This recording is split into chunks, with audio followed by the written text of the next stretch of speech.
حدیث ہمیں ملتی ہے ابن ماجہ میں، عن برائی رضی اللہ تعالیٰ عنہ قال کننا مع رسول اللہ صلی اللہ علیہ وسلم فی جنازہ تھی، ہم محمد صلی اللہ علیہ وسلم کے ساتھ کسی ایک جنازے میں تھے، فجلس علی شفیر القبر، پھر محمد صلی اللہ علیہ وسلم بیٹھ گئے ایک قبر کے کنارے کے اوپر، فبکا، اور رونا شروع کر دیا، حتی بل الثری، یہاں تک کہ زمین گیلی ہو گئی، اتنا روئے کہ زمین گیلی ہو گئی، فقال، پھر محمد صلی اللہ علیہ وسلم نے کہا، یا اخوانی لمثل ھذا فاعدوا، اے میرے بھائیوں اس قبر جیسی چیز کے لیے اپنے آپ کو تیار کرو، اس قبر جیسی چیز کے لیے اپنے آپ کو تیار کرو۔ ہم کتنی تیاری کر رہے ہیں؟ یہ ہر شخص اپنے اندر ایک مفتی بٹھا کر بیٹھا ہے، اس کو پتا ہے کہ وہ محمد رسول اللہ صلی اللہ علیہ وسلم کے ان آنسوؤں کی کتنی قدر کر رہا ہے جو ان آنسوؤں کے ذریعے سے آپ روتے ہوئے کہہ رہے ہیں، اور رو بھی ایسا رہے ہیں کہ زمین کی مٹی گیلی ہو گئی تو ظاہر ہے ہچکیاں بھی بندی ہوں گی، اور روتے ہوئے کہہ رہے ہیں میرے بھائیوں اس قبر کے لیے اپنی تیاری کرو۔ پھر ایک بار عبداللہ بن عمر رضی اللہ عنہ کہتے ہیں، حدیث ہمیں ملتی ہے ابن ماجہ میں، عن ابن عمر رضی اللہ تعالیٰ عنہ قال کنت مع رسول اللہ صلی اللہ علیہ وسلم، میں محمد صلی اللہ علیہ وسلم کے ساتھ تھا، فجاء رجل من الانصار، تو پھر ان کے پاس محمد صلی اللہ علیہ وسلم کے پاس انصاریوں میں سے ایک شخص آیا، فسلم علی النبی صلی اللہ علیہ وسلم، پھر اس نے سلام کیا محمد رسول اللہ صلی اللہ علیہ وسلم کو، ثم قال، پھر اس نے کہا یا رسول اللہ صلی اللہ علیہ وسلم ای المؤمنین افضل، کون سا مومن افضل ہے، بہتر ہے؟ قال احسنہم خلقا، جو ان میں سے اچھے اخلاق کا مالک ہے وہ سب سے بہتر مومن ہے۔ فقال، پھر اس نے کہا ای المؤمنین اکیس، کون سا مومن زیادہ عقل مند ہے، انٹیلیجنٹ ہے؟ قال رسول اللہ صلی اللہ علیہ وسلم اکثرہم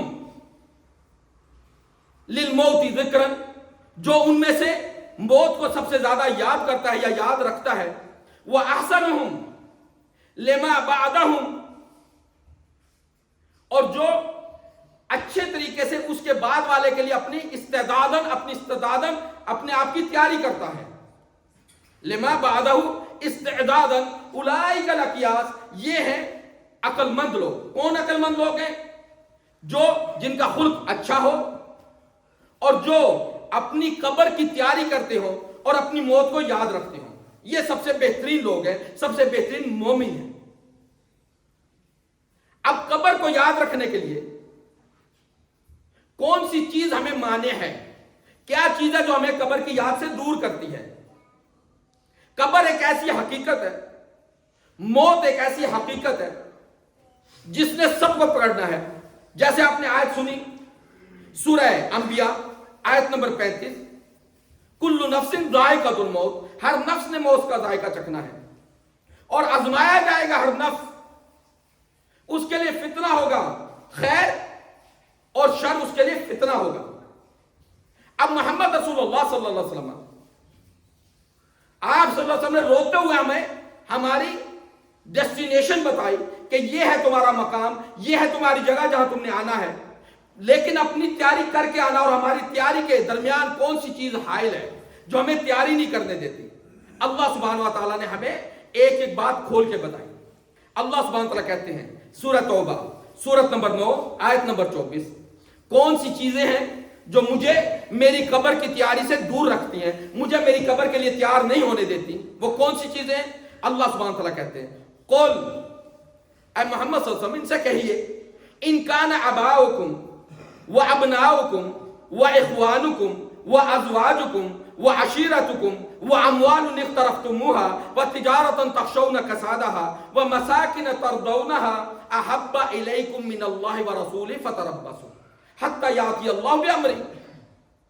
اگر تمہیں یہ 8 چیزیں، تمہارے ماں باپ، تمہاری اولاد، تمہارے بھائی، تمہارے بیویاں اور بیویوں کے لیے شوہر، اور تمہارا کنبہ خاندان اور مال جو تم نے جمع کر رکھا ہے، اور وہ تجارت، تمہارا بزنس جس کا تمہیں ڈر ہے کہ اس میں خسارہ نہ ہو جائے، اور تمہارے وہ گھر، بڑے بڑے بنگلے جو تمہیں بہت پسند ہیں، اگر ان کی محبت تمہارے لیے زیادہ ہے اللہ کی محبت سے، رسول اللہ کی صلی اللہ علیہ وسلم کی محبت سے، اور اللہ کے راستے میں جہاد کرنے سے، فتربصوا، پھر میرا انتظار کرو، انتظار کرو، حتی یاتی اللہ بامری، یہاں تک اللہ اپنا امر لے آئے۔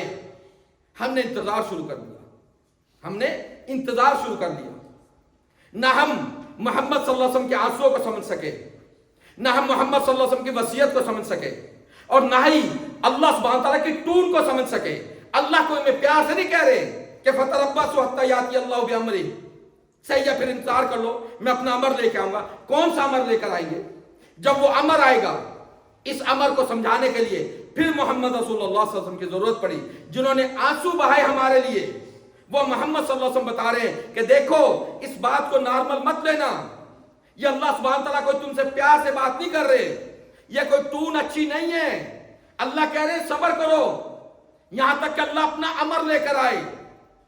اب تم سوچو جب امر آئے گا تو کس چیز کا صبر کر رہے ہو، وہ امر کیسا ہوگا؟ تمہیں یہ 8 چیزیں پیاری ہیں، محمد رسول اللہ صلی اللہ علیہ وسلم ہمیں اور مزید صاف الفاظ میں بتاتے ہیں۔ آنسوؤں کی قدر تو ہوئی نہیں، میرے نبی کے آنسوؤں کی قدر تو ہوئی نہیں، قبر کو تو تیار کیا نہیں، آخرت کی فکر نہیں کی، میرا نبی روتا رہا، ہچکیوں میں کہتا رہا او میرے بھائیوں اس قبر کے لیے تیاری کر لو، یہاں تک کہ اللہ نے پھر ہمیں اپنی ٹون تبدیل کر کے بتایا، فتربصوا حتی یاتی اللہ بامری، اچھا پھر انتظار کرو یہاں تک کہ رب تمہارا اللہ اپنا امر لے کر آئے۔ وہ امر کیا ہوگا، اس وقت کیا ہوگا، یہ جو 8 چیزیں یہ ہمارے ساتھ کیا کریں گے؟ حدیث ہمیں ملتی ہے صحیح بخاری میں، عن انس بن مالک رضی اللہ تعالیٰ عنہ قال قال رسول اللہ صلی اللہ علیہ وسلم یتبع المیت ثلاثۃ، 3 چیزیں میت کا پیچھا کریں گی، میت کے ساتھ جائیں گی، فیرجع اثنان، اور 2 واپس لوٹ آئیں گی۔ یہ نہیں بتایا کیا ہے یہ 3 چیزیں، کیوں؟ کیونکہ آنسوؤں کو تو ہم نے سمجھا نہیں، اس لیے اب یہ ایک اور طریقہ تاکہ آپ لوگوں کی توجہ مل جائے۔ اگر پہلے بتا دیں گے پھر اپنے خیالوں میں گم ہو جائیں گے۔ اللہ کے نبی صلی اللہ علیہ وسلم نے یہ نہیں بتایا کون سی 3 چیزیں، ہاں میت کے پیچھے 3 چیزیں آئیں گی، 3 چیزیں اس کے ساتھ ساتھ چلیں گی میت کے، اس میں سے 2 واپس آ جائے گی، وَيَبْقَى مَعَهُ وَاحِدٌ، اور اس میت کے ساتھ ایک چیز رہ جائے گی۔ وہ کیا ہے؟ اب محمد صلی اللہ علیہ وسلم نے جب دیکھا کہ لوگوں کی توجہ ہو گئی، پھر کہا محمد رسول اللہ صلی اللہ علیہ وسلم نے فَيَتْبَعُهُ أَهْلُهُ وَمَالُهُ وَعَمَلُهُ، میت کا پیچھے جائیں گی، میت کے ساتھ چلیں گی، قبر تک آئیں گی۔ کیا وہ 3 چیزیں کیا ہیں؟ اس کے گھر والے، یار، دوست، کنبہ، وَمَالُهُ، اور اس کی دولت، یہ سب آئیں گے میت کے ساتھ۔ اس کا عمل یہ بھی میت کے ساتھ آئے گا۔ فَيَرْجِعُوا اثنان، لوٹ آئیں گے 2 چیزیں، کون کون لوٹ کر آئیں گے؟ فَيَرْجِعُوا أَهْلُهُ وَمَالُهُ، اس کا مال اور اس کے گھر والے یہ واپس آ جائیں گے۔ کیا بچے گا؟ يَبْقَى مَعَهُ واحد، یعنی عملہ، اس کا عمل اس کے ساتھ بچے گا، یہ عمل بچے گا اس کے ساتھ، جو قبر میں بھی ساتھ ہوگا، وہ اچھا ہو یا برا ہو۔ اس لیے اللہ سبحانہ وتعالیٰ نے پھر ہمیں سمجھایا کہ دیکھو اس حدیث کو سمجھنا کیسے ہے، کیونکہ حدیث کو سمجھیں گے قرآن کے ذریعے سے، قرآن کو سمجھیں گے حدیث کے ذریعے سے۔ تیسرا کوئی بھی عمل، لفظ، فتویٰ، کوئی بھی چیز آئے گی تمہیں گمراہ کر دے گی۔ میرے نبی نے کوئی بات نہیں چھوڑی، میرے رب نے کوئی بات نہیں چھوڑی کہ ہمیں سمجھائی نہ ہو۔ پھر اللہ سبحانہ تعالیٰ کہتے ہیں سورہ کہف، سورت نمبر 18، آیت نمبر 110، فَمَنْ كَانَ يَرْجُو لِقَاءَ رَبِّهِ فَلْيَعْمَلْ عَمَلًا صَالِحًا، تو جو چاہتا ہے، جس کو اس چیز کا گمان ہے کہ وہ اپنے رب سے ملے گا، فَلْيَعْمَلْ عَمَلًا صَالِحًا، تو اسے چاہیے کہ وہ نیک عمل کرے۔ نیک عمل کون سے ہوں گے؟ جس پر مہر لگی ہوگی میرے رب کی اور میرے محمد رسول اللہ صلی اللہ علیہ وسلم کی۔ فَلْيَعْمَلْ عَمَلًا صَالِحًا وَلَا يُشْرِكْ بِعِبَادَةِ رَبِّهِ أَحَدًا، اور اپنے رب کی عبادت میں کسی کو شریک نہ کرے، اگر اس کو پتا ہے کہ اس نے رب سے ملنا ہے۔ کسی کو عبادت میں شریک نہیں. یہ عبادت ہے کیا؟ یہ عبادت ایسا لفظ ہے جس کو زبان کوئی بھی دوسری زبان آسانی سے بیان نہیں کر سکتی. پھر ہمیں اللہ سبحانہ تعالیٰ کی ضرورت محسوس ہوئی کہ اللہ عبادت کیا ہے. اللہ سبحانہ تعالیٰ میں بتائیں گے عبادت کیا ہے. اللہ سبحانہ تعالیٰ کہتے ہیں سورہ انعام سورت نمبر 6 آیت نمبر 162 162. اللہ سبحانہ تعالیٰ کہتے ہیں قل ان صلاتي ونسكي ومحياي ومماتي للہ رب العالمین. کہو کہ میری نماز جس کو میں صرف عبادت جانتا ہوں یہی صرف عبادت نہیں ہے. ونسكي میری قربانی یہی صرف عبادت نہیں ہے. قل ان صلاتي ونسكي ومحياي ومماتي. محیایا میری ساری زندگی عبادت ہے. ومماتی میری موت بھی عبادت ہے اگر میرے اللہ کے احکام کے اوپر آئی تو. یہاں پہ ہمیں پتہ چلا کہ عبادت کا مطلب کیا ہے. للہ رب العالمین میرے رب کے لیے ہے. اگر ہم یہ جانتے ہیں کہ ہم نے اللہ سے ملنا ہے, اگر ہمیں محمد صلی اللہ علیہ وسلم کے آنسوں کی قدر ہے, تو پھر ہمیں اپنی عبادت یعنی اپنی موت اپنی زندگی کو اللہ کے لیے وقف کرنا ہوگا, اللہ کے احکام پہ چلنا ہوگا. اسی اللہ سبحانہ و تعالیٰ نے پھر ہمیں بتایا کہ دیکھو تمہاری قدر میں نے کیسے کی ہے اور تم کیا کر رہے ہو. اللہ کہتے ہیں سورہ حج سورت نمبر 22 آیت نمبر 78 وَجَاهِدُوا فِي اللَّهِ حَقَّ جِهَادِهِ.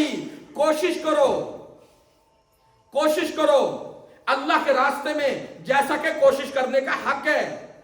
هُوَ اجْتَبَاكُمْ, اس نے تمہیں چنا ہے, تم نے نہیں چنا. تم نے کوئی اپنا کوریکولم پیش نہیں کیا. اللہ نے بغیر کوریکولم کے تمہارے دلوں کو دیکھا, تمہیں چنا, اپنے لیے چنا, تمہیں تمہارا نام دیا ہوا سماکم المسلمین, تمہیں تمہارا نام بھی دیا کہ تمہارا نام مسلم ہے.